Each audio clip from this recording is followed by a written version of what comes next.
Hello and welcome to the very first video on the Alex Australis YouTube channel. My name is Alex. I'm a 25-year-old man from Queensland, Australia.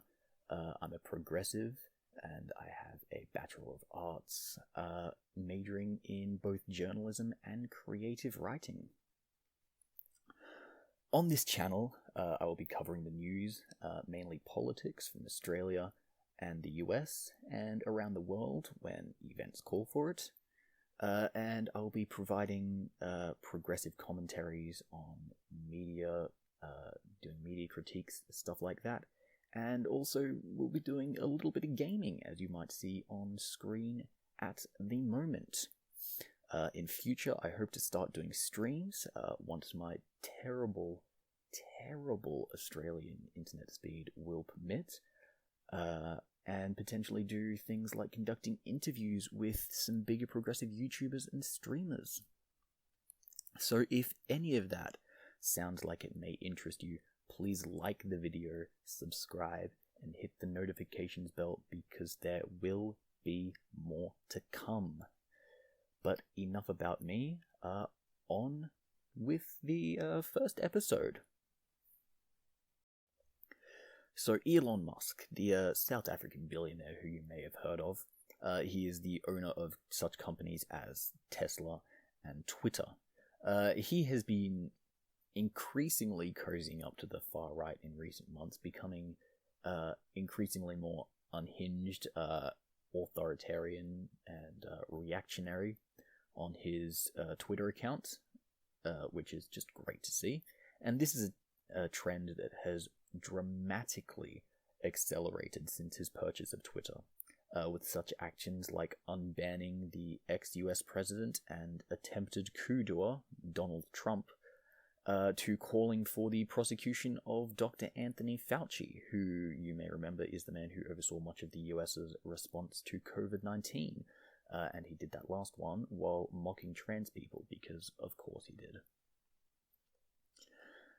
And this has gone so far that it took self-described lover of Adolf Hitler, Kanye West, to just post the most blatant, fascistic, anti-Semitic bullshit that you have possibly ever seen, for Elon to finally have no other choice but to ban him from the platform. But there is one group that Elon seems very happy and eager to ban, and that is any account who dares to mock, criticize, or just annoy him just a little bit too much. And this all started a couple of days ago, when Elon had the Elonjet account suspended. This is an account which posted updates on the publicly available movement of Elon's private jet, and also he had the account of Jack Sweeney, the man who ran said Elonjet account, suspended too. And he did this only days after claiming that the account would remain on the platform, and he justified this ban by saying that it was doxing him, and therefore putting him and his family in danger. And he even went so far as to explicitly frame it as the Elonjet account posting assassination coordinates. You really just can't make this shit up. And doxing, for those of you who may be unaware, is the act of finding and posting the private information, such as real names and home addresses of individuals online, with malicious intent. But just hours later, after this Elonjet debacle, Musk himself posted a video of a young individual in a car, and the video showed the car's license plate. And the video was captioned, as you may see on screen now, asking people if they know the person or the car. This is doxing. This is an invitation for his sycophantic, bootlicking followers to dox this individual. Find the private information, such as name and probably address. They'll be eager to look up using his car's license plate. Yeah, this is blatant doxing, which he said only hours before he was completely against. And now to the main part of this video. As of today, the 16th of December Australian time, when I was writing this script, it'll probably be the 17th or the 18th by the time this video is uploaded. Musk has graduated from simply banning accounts who post his jet's publicly available movements, to just straight up banning journalists who cover or criticize him too harshly. So Secular Talks, Kyle Kulinski, posted the following list of recent bans just a few hours ago, which includes Mastodon, the new Twitter rival company, which is still very small and getting up off the ground. I don't have an account. I don't think most people have accounts yet. But still, it's a potential rival, and Elon has banned it, so very good. We love to see it. But the list of banned accounts also includes people like Matt Binder, who you may know as a contributor to the Majority Report, and journalists such as Aaron Rupa, Donny O'Sullivan of CNN, Drew Harwell of the Washington Post, and Ryan Max of the New York Times, among others. So this is just an unbelievable attack on free speech and journalists in general on Twitter, and it shows that Elon is just growing increasingly more willing to use his powers over Twitter to silence any individuals who get on his nerves, particularly if they are large public figures who get too critical of him.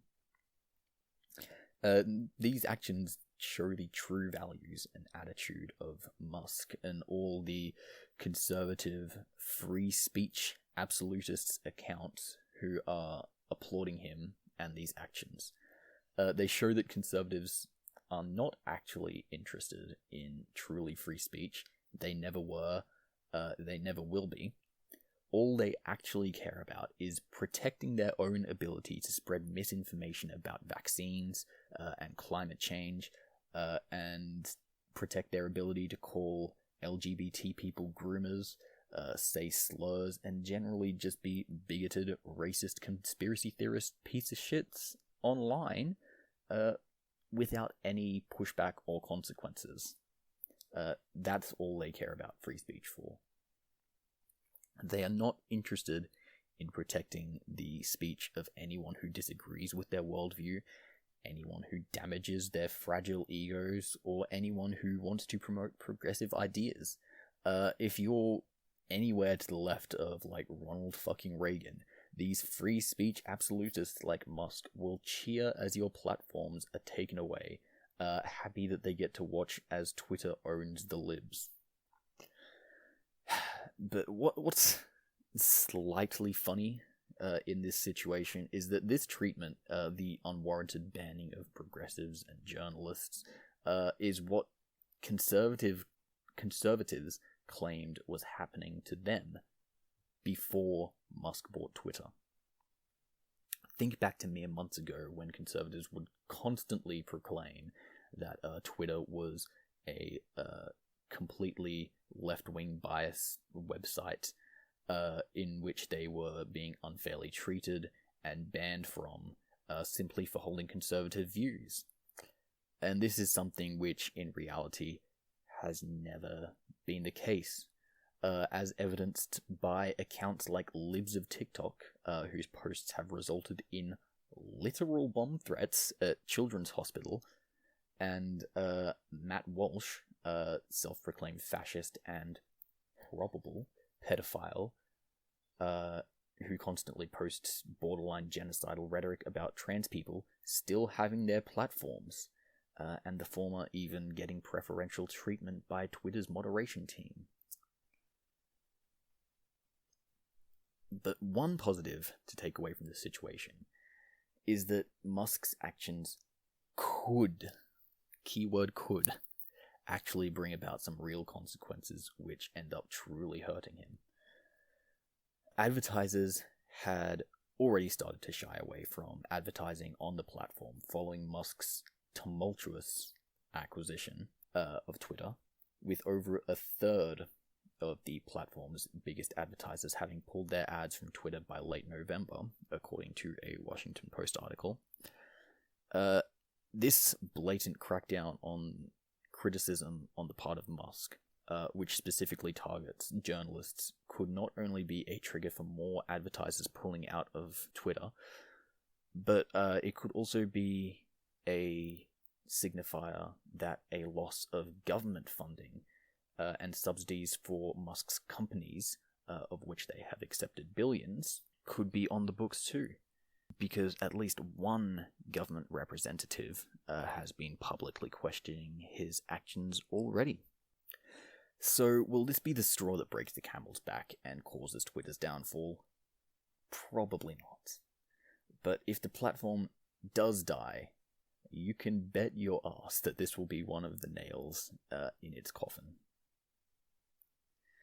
But just as a quick aside about the potential looming death of Twitter, many people have laughed and joked about it, saying that they're glad that this hate-filled, brain-melting discourse enabling website will finally die. And while yes, it is a shit hell site filled with the most painful discourse you have ever seen, it is a website that most people who use the internet on a semi-regular basis gain real utility from. Whether you're using it to keep up with your friends, follow the news, hear from and interact with politicians, celebrities, or content creators you enjoy, or even if you just use it to look at meme accounts and stuff like that, I would wager that most people have something that they would miss if Twitter were to implode. And then consider all the people who make their livings from Twitter. Consider all the artists who you may follow, whose names that you probably don't remember. I know I'm guilty of following a few that I would never be able to find their work again if Twitter were to die. Think of it from their perspective. How many people would lose out on potential commissions? It's a shit situation. How many independent journalists will no longer be able to get their careers off the ground because they can no longer use Twitter to promote themselves? Twitter may be a terrible, terrible website, but it is a website with untold social benefits. And while we all may laugh about its death now, I really do think that most of us would miss something about the website were it to die. But enough of the rambling. Thank you to everyone who has watched this video all the way to the end. I really, really do appreciate it. I hope you enjoyed, and if you did, I hope that you'll like the video and subscribe to the Australis channel to help get this crazy little project of mine off the ground. I can't promise a perfectly consistent upload schedule as of yet, my terrible Australian internet being the way it is, but I will try to make videos as often as possible, especially come the new year, and I hope to see you guys all back for the next video. Thank you again for watching. I hope you enjoyed. Have a great day.